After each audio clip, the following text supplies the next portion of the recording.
नमस्कार। चलिए आज एक ऐसे सवाल पर बात करते हैं जो शायद हम सबको कभी ना कभी परेशान करता है कि भाई भारतीय वर्कर्स अक्सर इतना बिजी क्यों महसूस करते हैं, लेकिन दिन खत्म होने पर ऐसा लगता है कि कुछ खास काम हुआ ही नहीं। ये एक ऐसा पैराडॉक्स है जिसमें हम में से कई लोग फंसे हुए हैं। कभी ऐसा लगा है कि सुबह से शाम तक बस भाग दौड़ मची हुई है। एक काम खत्म नहीं होता कि दूसरा आ जाता है। और फिर जब दिन खत्म होता है तो लगता है अरे आज किया क्या, कोई ठोस नतीजा तो निकला ही नहीं। ये फीलिंग बहुत ही कॉमन है। और देखिए, ये सिर्फ कोई एहसास नहीं है, इसके पीछे पक्के आंकड़े हैं। एक हालिया एटलासियन रिपोर्ट बताती है कि भारत के 84% नॉलेज वर्कर्स ये मानते हैं कि अगर उन्हें कम मीटिंग्स में जाना पड़े तो वो कहीं ज्यादा प्रोडक्टिव हो सकते हैं।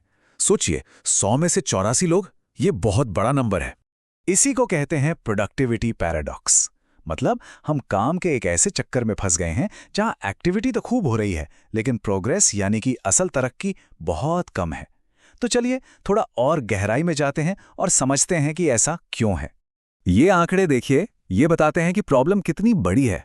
90% कर्मचारियों को अपने असली काम और मीटिंग्स के बीच बैलेंस बनाने में ही स्ट्रगल करना पड़ता है। और इसका नतीजा ये कि 74% लोगों को हफ्ते में कई बार ओवरटाइम करना पड़ता है, सिर्फ उस काम को खत्म करने के लिए जो मीटिंग्स की वजह से रह गया था।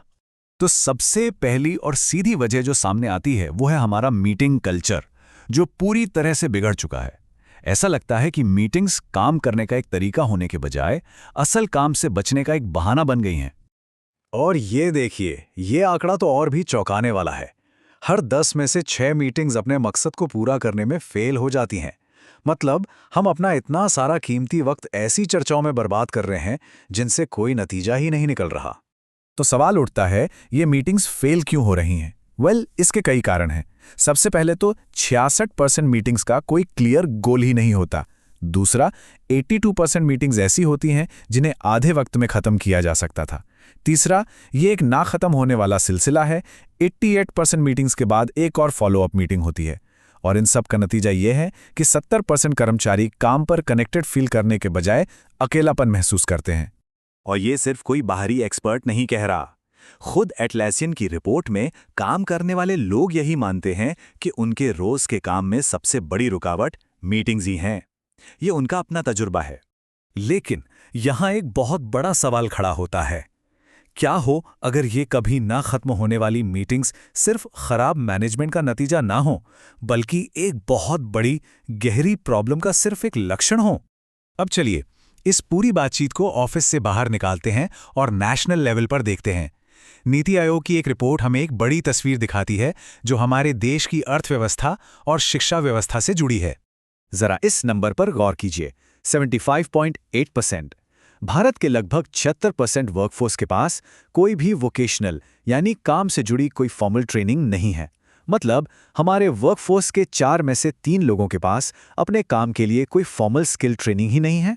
और बात सिर्फ ट्रेनिंग की नहीं है, प्रॉब्लम की जड़ें और भी गहरी हैं।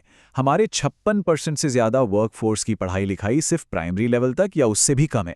अब जब एजुकेशन की बुनियाद ही इतनी कमज़ोर होगी तो उसके ऊपर हाई लेवल स्किल्स बनाना कितना मुश्किल होगा। इसी को कहते हैं स्किल गैप। आसान भाषा में कहें तो कंपनियों को जिस तरह के स्किल्स चाहिए और हमारे वर्कफोर्स के पास असल में जो स्किल्स हैं उसके बीच का एक बहुत बड़ा फासला। ये सिर्फ डिग्री की बात नहीं है, ये प्रैक्टिकल स्किल्स की बात है।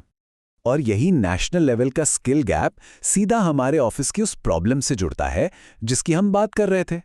देखिए, जब स्किल्स कम होते हैं तो किसी भी काम को करने में ज्यादा वक्त लगता है, जिससे प्रोडक्टिविटी अपने आप गिर जाती है। और फिर उस गिरी हुई प्रोडक्टिविटी की भरपाई करने के लिए हमें ज्यादा घंटे काम करना पड़ता है। और बस हम उसी बिजी लेकिन अनप्रोडक्टिव वाले जाल में फंस जाते हैं। तो सवाल यह है कि इस चक्रव्यूह से निकलें कैसे? इसका सॉल्यूशन 2 लेवल पर है।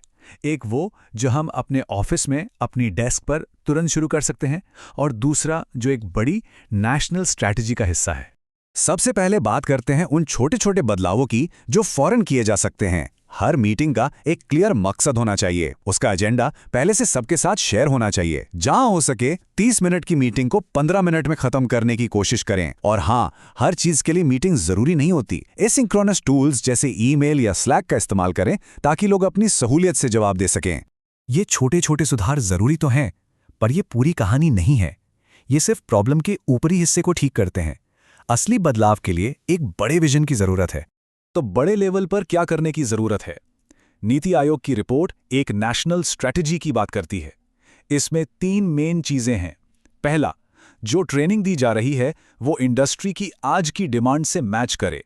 दूसरा, वर्कर्स को बदलती इकोनॉमी के साथ ढलने में मदद की जाए। और तीसरा, भविष्य में आने वाली नौकरियों के लिए आज से ही तैयारी शुरू की जाए। मतलब ये कोई एक डिपार्टमेंट का काम नहीं है। एक स्किल्ड इकोनॉमी बनाने के लिए टेक्नोलॉजी, ट्रेड, लेबर मार्केट, इन सारी पॉलिसीज को एक साथ एक ही दिशा में काम करना होगा। ये एक कॉम्प्लेक्स लेकिन बहुत जरूरी काम है। तो अब हम लगभग आखिरी में आ गए हैं। हमने देखा कि ये जो प्रोडक्टिविटी की समस्या है ये हमारी पर्सनल आदतों से भी जुड़ी है और देश की पॉलिसी से भी। तो हमारे सामने 2 लेवल की प्रॉब्लम है। एक तरफ है पर्सनल प्रॉब्लम, बेकार मीटिंग्स, काम करने के गलत तरीके, और दूसरी तरफ है नेशनल प्रॉब्लम, एक अनट्रेन्ड वर्कफोर्स और एक बहुत बड़ा स्किल गैप। और कमाल की बात यह है कि ये दोनों एक दूसरे से गहराई से जुड़ी हुई हैं। तो असल में सच्ची प्रोडक्टिविटी सिर्फ अपना कैलेंडर मैनेज करना या टाइम बचाना नहीं है। ये तो पूरे देश की कैपेबिलिटी बनाने का मिशन है। हमारी रोज की फ्रस्ट्रेशन असल में एक बहुत बड़ी नेशनल चुनौती का आईना है। तो आखिर में बस यही सवाल बचता है, प्रोडक्टिविटी को बढ़ाना सिर्फ एक पर्सनल जिम्मेदारी है या फिर ये एक नेशनल मिशन है जिसे हम सबको मिलकर पूरा करना है? सोचिएगा जरूर।